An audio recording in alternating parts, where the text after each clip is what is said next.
Hi, and welcome back to another BobBlast. I'm Bob Burridge, and this one is all about the universal color wheel that we all use, that we learned in art school. So the artists that have been painting for a long time, we use it all the time. So this will be a gentle reminder. And also for us just starting out who never went to art school, this might be the beginning course of how to use the color wheel. You know, there are many color combinations out there. And other color wheels also. This is the standard one that we use all the time. And by the way, you select the color combinations at the beginning of a painting, not in the middle. So you decide that on the very beginning. Why? Because it will convey all kinds of moods and really the attitude of the artist. So for instance, if you wanted to name your painting Stormy Night, oh, you're going to use some dark blues and dark violets and really stormy colors and maybe some dark grays. If you wanted to convey happiness and joyfulness, you're going to use bright, happy combinations like reds and yellows and oranges, that kind of a thing. If you wanted to name your painting Serenity, you're going to use some softer pales and maybe some washes and some soft grays. You know, and again, pinks, don't forget the pinks in there too. And remember, this is something you decide upon at the very beginning. You get the idea at the very beginning. So to save you time in the studio and to make it more successful and more efficient, you decide what combinations and what's the mood, what's the feeling you wanted to convey. Here are the first four. I can't wait to show them to you that you should all know about.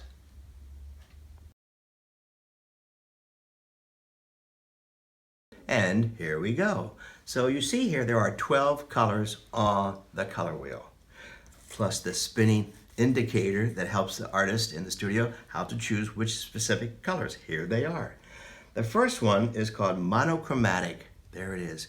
And so in this case, I would take this violet color, put it on my palette, plus several kinds of violets, not just specifically that violet, and plus black and white. So that's the decision I just made. The next combination we have is, it's called Analogous. So it's four colors all touching each other on the color wheel. And these are the only colors I would put on the palette, plus black and white. The next color combination is called Complementary. Two colors opposite to each other on the color wheel. And in this case, it's orange and blue. So again, on the palette, I would put several types of blues and several types of oranges. Different values of it, right? And plus black and white. The next one is called Triadic. So you can spin it around and you decide, you choose which one. Triadic. And it's you start one color and then you count four. It'll be three colors, right? Triadic. You start with one color, put that on your palette, count four. 1, 2, 3, 4. There you are. Yellow. Put yellow on the palette. Count four more. 1, 2, 3, 4. Blue. There you are. Triadic. And again, I'll put several blues on the color wheel. So it's one of my favorite color combinations because it's a lot more fun. There's more color to it. And it really is something I've decided upon at the very beginning. And then I put all the other colors away. This is what I use. If you abandon those color combinations in the middle of your painting, the painting has a tendency to start to fall apart and out of integrity. Alrighty, so let me show you one of these right now, how it works for me.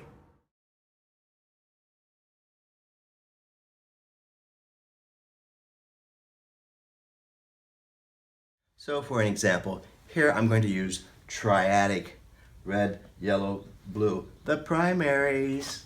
All right. Here we have the red, the yellow, and the blue. Us old artists know how to use all this stuff, but this is a gentle reminder for us, okay? A little bit of water. So for instance, the whole painting will have those combinations, the whole combinations. Just to show you how this would work. Let's say my painting's going to be a dominant red.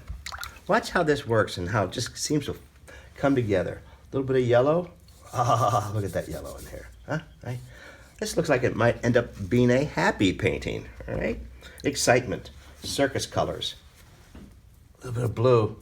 Boy, if that's not the circus, I don't know what is. But see how that works? You can even have some in here. Even by mixing it. it still holds together. No matter how sloppy I can get sometimes, it still holds together. You know, this is the reason you want to know the color combinations at the very beginning. It sets the mood. Simple, simple little lesson. A great reminder for us old guards that know how to do this all the time. Stick with the color wheel. There are many color combinations and many, many color wheels out there. I have one. I like to use mine too. But this was the very beginning that got me started in art school. Hey, I'll see you the next time at the BobBlast.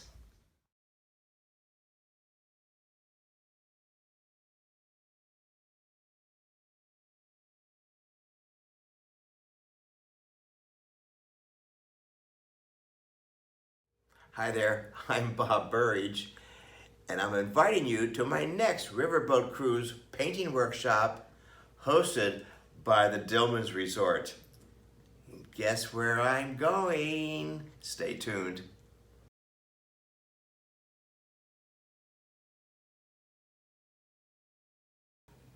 So this exciting riverboat cruise is next spring. Okay, so stay tuned here. And it's from Amsterdam to Belgium, going into the Netherlands. Oh my gosh, all those castles and those historic cities and history. We're gonna be relaxing and painting on location, not heavy duty painting, but light sketching, colorful pencils and things like that. Then back on our boat, small boat. No, it's a small boat, not one of these giant cruise ships, which I love so much. We get personal service. And we're gonna be with all the masterful museums. We're talking Van Gogh, Rembrandt, Vermeer, and all those other wonderful early painters that we love so much. Now we get to go and paint in the tulip fields, the same places they were, and all over the landscapes. We're gonna be doing landscapes and florals, as you see behind me, different styles, but mostly we'll be touring castles, painting in the fields, and go where all the other famous painters have gone before us. Just think, masterpiece, and all in the Netherlands with all those great painters. So I love this boat cruise. It's small. I love it. We did it before, the same boat cruise that we went up in Paris last year. Thank you, Dillmans. You did a great job. So great. We're going to do it again. And a lot of people are starting to sign up because it is an exciting place. I've always wanted to go there and paint. I hope you can join us. Check out the information at the end of this, and I'll see you in the Netherlands.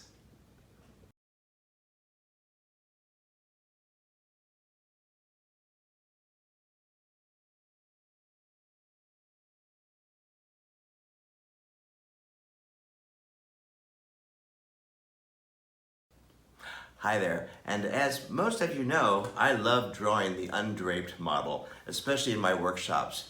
One of my more popular workshops I just love because I get to draw too. And as you can see, we're doing drawings from charcoal. We use paint, black and white paint, all the way up into colorful paintings with acrylic paint. But painting the undraped model and drawing the undraped model is a great luxury for me. And besides, it just is exciting to have the whole room, everyone's drawing and painting. It's an exciting workshop. You know, I do them here in my own studio and all over the locations, all over the United States and sometimes Europe too. Hey, this is what I love to do. I hope I'll see you in my next undraped model workshop.